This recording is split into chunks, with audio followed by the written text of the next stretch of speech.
Good morning students. Lesson second, वीर Androcles एक कहानी है। कल उसके बारे में हमने पढ़ा था। गुलामी के बारे में एक कहानी है कि किस तरह से इंसानों के साथ जो है पशुओं की तरह व्यवहार किया जाता था। उनको जो है गुलाम बना के रखा जाता था। पहनने के लिए कपड़े नहीं दिए जाते थे, खाने के लिए भी खाना नहीं दिया जाता था और उनके साथ बुरी तरह से व्यवहार किया जाता था। उनको कोड़े से मारा भी जाता था। तो ये इस गुलाम का नाम है एंड्रोक्लीस, जिसे उसके मालिक ने रोम से अफ्रीका लाया था। ठीक है, फिर उसके साथ दुर्व्यवहार किया जाता था। तो उसने एक दिन से भागने की योजना बनाई और वो भागने में सफल भी रहा। फिर वह अंधेरे होने के कारण जो है रास्ता भटक गया। फिर एक गुफा में पहुंच गया। गुफा में फिर उसको एक शेर की आवाज़ सुनी। तो वहाँ पे एक गुफा के दरवाजे पर शेर रास्ता रोके खड़ा हुआ था। फिर ये समझते उसे देर नहीं लगी कि उसके अब जीवन का अंतिम समय आ गया। अब हम इससे आगे की कहानी पढ़ेंगे। एंड्रोक्लीस ने देखा कि शेर खड़ा खड़ा बार बार अपना पंजा चाट रहा था। एंड्रोक्लीस ने देखा कि गुफा के दरवाजे पर कौन खड़ा था? शेर।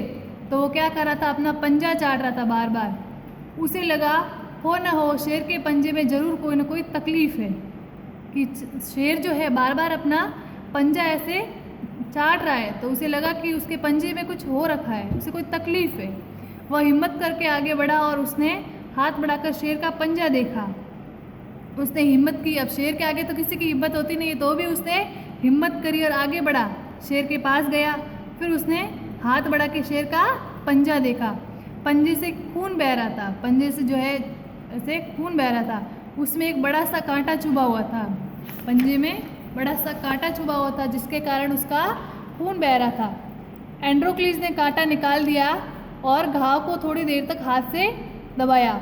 इस पिक्चर में दिखाया जा रहा है कि शेर बैठा है, उसका पंजा जो है एंड्रोक्लीस उसको ऐसे दबा रहा है। ये खून दिखा रहा है यहाँ पे। ठीक है, एंड्रोक्लीस ने उसके यहाँ पंजे से कांटा निकाला और उसको थोड़ी देर हाथ से दबा के रखा।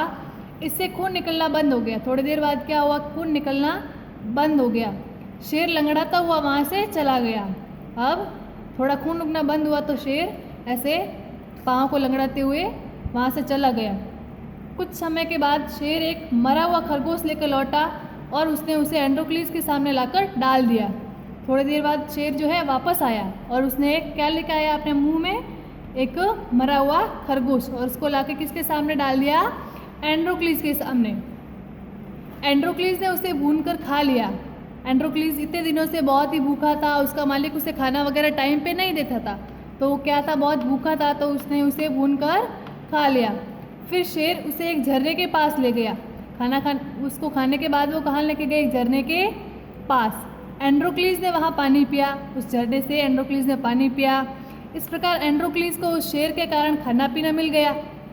शेर ने उसको पहले खरगोश ला के दिया, उसको भून के उसने खाना खाया। फिर उसके बाद वो उसे झरने के पास लेके गया, तो उसकी भूख भी मिट गई और उसे पानी भी पीने के लिए मिल गया। तो उसे खाना पीना दोनों बराबर मिल गए।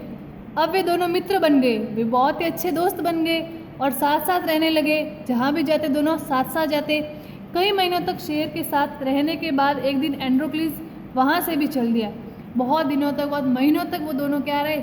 शेर और एंड्रोक्लीस साथ में रहे। फिर एक दिन क्या हुआ? एक दिन एंड्रोक्लीस जो है वो शेर को छोड़कर चला गया। अचानक गायब हो जाने के कारण उसके मालिक ने उसके भाग जाने की खबर रोम की सरकार को दे दी थी। अचानक एंड्रोक्लीस जो है अपने मालिक के वहाँ से भाग गया था। तो उसके मालिक ने क्या किया? उसके भागने की खबर रोम की सरकार को दे दी। एंड्रोक्लीस जो कहाँ से आया था? रोम से अफ्रीका लाया गया था। तो एंड्रोक्लीस के भागने की खबर उसके मालिक ने रोम की सरकार को दे दी। एंड्रोक्लीस को सिपाहियों ने पकड़ लिया। अब उसको जहाँ भी देखा, उसकी खबर सुन के सिपाहियों ने जो है एंड्रोक्लीस को पकड़ लिया। वे उसे रोम ले गए और उसे पकड़कर कहाँ ले गए? रोम ले गए। वहाँ से कानून के अनुसार उसे मौत की सज़ा दी गई। वहाँ का जो कानून था, सरकार थी जो कानून बनाते थे, उसके अनुसार उसे भागने के लिए क्या सज़ा दी गई? उसे मौत की सज़ा दे दी गई। ओके।